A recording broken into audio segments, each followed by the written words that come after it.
And sexual selection is no joke. It could be the primary thing, it's certainly one of the primary things that's driven human evolution. And I think you can say that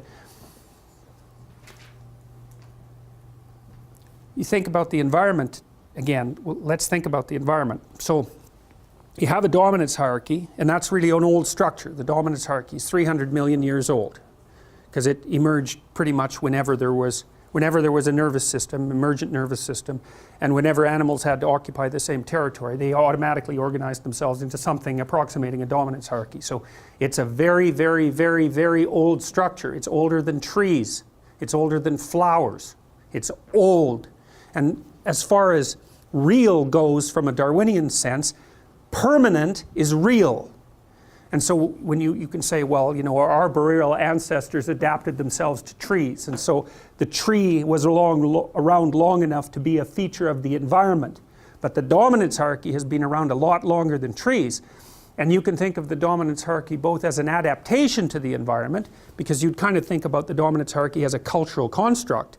But if a cultural construct lasts long enough, then it becomes part of the environment. And so the dominance hierarchy is part of the environment. And what seems to happen, roughly speaking, and this is an oversimplification, but we'll go with it, is that males have a dominance hierarchy, and there's a relatively small number of males that are relatively successful, and those successful males have preferential access to female reproductive capacity, either because the females actively choose the more dominant males, which is very, very common, or because the more dominant males chase all the less dominant males away, so that even if the females don't exercise choice, which they often do, then the only males left around that can serve as reasonable mating partners are the more powerful ones.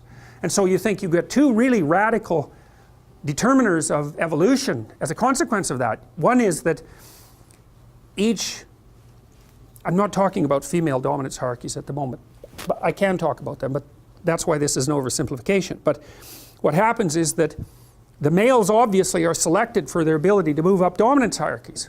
Obviously, because the ones that are at the top of the dominance hierarchy reproduce preferentially. And so that means the male dominance hierarchy becomes a method of selection. But then allied with that is the female proclivity for choice on whatever dimension the dominance hierarchy happens to be arranged. And so then female sexual selection also becomes a radical, non-random selector of what genetic material is going to move into the next generation. And so I fail to see how any of that can be separated from the emergence of complex nervous systems and mind over the course of evolution, because creatures aren't making random choices. They're not random at all. So we even know such things like, imagine a peacock's tail, you know.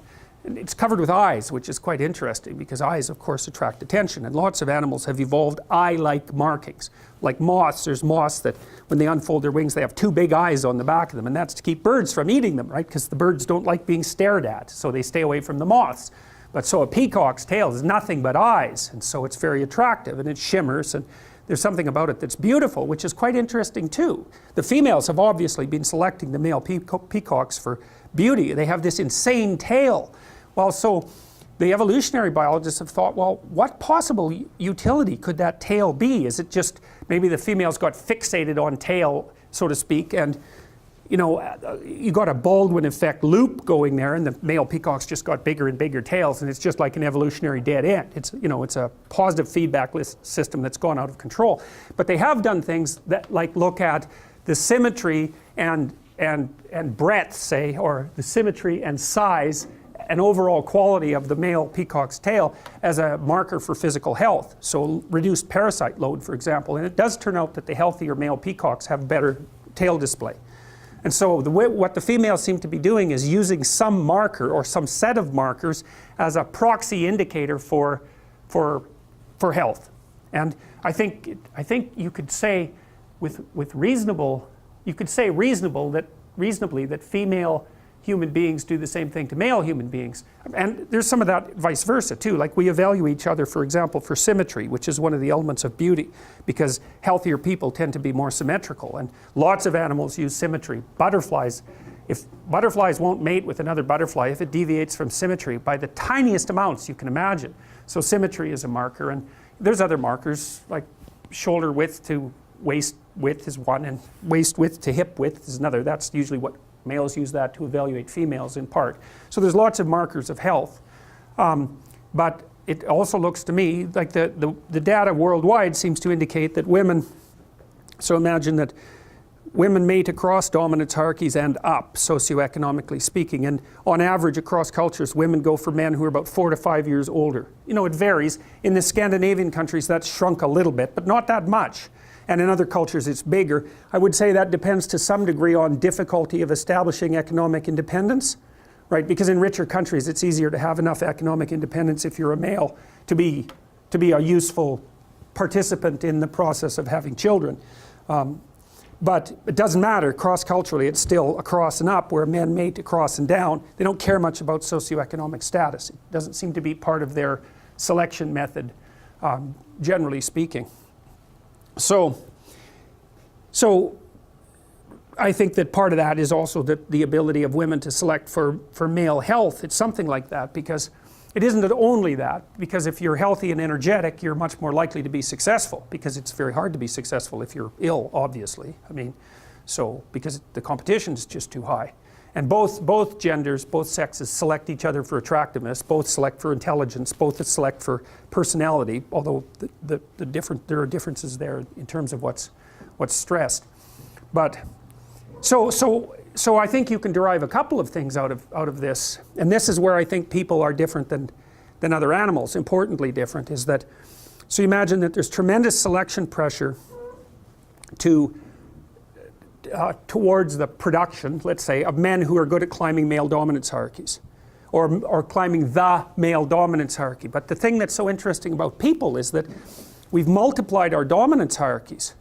You know, if you take an animal that's got a rather static behavioral pattern, then there's a single hierarchy. Elephant seals are a good example of that. So elephant seals, the males are absolutely massive. They're way, way bigger than the females. And they basically have harems, roughly speaking. And they use physical prowess as their marker of status, essentially. And obviously size is a huge part of that, because otherwise the male elephant seals wouldn't be as... They're massive, these things. They're absolutely enormous. And so it's just power / health, you know, maybe aggression, something like that. It's whatever makes them more suitable for the kind of physical combat that elephant seals engage in. So, and the degree to which power is associated with dominance status in those sorts of situations seems to be associated with the size differential between males and females. So the more power is an issue with regards to male competence, the larger the males are compared to the females, and the more likely the males are going to have a harem relationship with the females. And you see that a little bit in human beings, because men are bigger than women. They're not overwhelmingly bigger, that's sexual dimorphism. And you know, there's some men that are smaller than some women, but on average men are taller and they have more upper body strength and so forth. So there is a power element to male competition, but it's not as extended as it would be among animals, say like elephant seals. So in the elephant seal, you see maybe there's one stable set of traits that's being selected for that makes the males more likely to reproduce. But human beings, we're very weird creatures because we're so conceptually flexible. And so what seems to have happened, maybe males started selecting each other in dominance competitions for something like cognitive flexibility and conscientiousness. It's something like that. So that would be the ability to abstractly represent the world, and then the ability to operate effectively within it, to represent yourself socially in a way, and then to carry through with that, because that enables people to trust you. So it's something like that. And so that produced cortical expansion, and then women were selecting men who were good at that, and that produced cortical expansion. And then there's an arms race between women and men with regards to intelligence. So the women kept up, or they certainly kept up with intelligence as the evolutionary cycle continued. But one of the consequences of selection for cortical expansion and increased cognitive flexibility was that the number of dominance hierarchies that human beings could produce started to multiply, right? Because there's all sorts of ways that you can be successful You think about how many ways you can be successful in a modern culture, and you can be successful in dimensions that aren't really even associated with each other. So you can be successful socially, that's what an extrovert would do. You could be successful in terms of intimate relationships, that's what an agreeable person would do. A disagreeable person would be more successful with regards to competition. A person who's high in neuroticism would be trying to protect themselves and to establish some sort of security. An open person would be looking for a flexible, creative environment. And so there's this multiplicity of ways that you can establish a dominance hierarchy and be successful in it. And if you're creative, you can come up with your own damn dominance hierarchy, which is exactly what you're doing if you're creative, right? You spin up a game that's your game. And then you make the rules. And that's hard, because if you make a new game with new rules, it's hard to monetize it. But you can be the best at playing that game, and so that's a huge advantage to being creative if you can pull it off.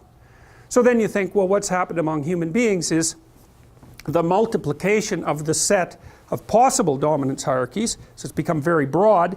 And then you could say, well, what's driving selection now is the ability to be successful across multiple sets of dominance hierarchies. And that accounts, at least in part, for our cognitive flexibility. And so that's really what a human being is. A human being is a creature that has high potential for succeeding across a very wide range of potential human dominance hierarchies.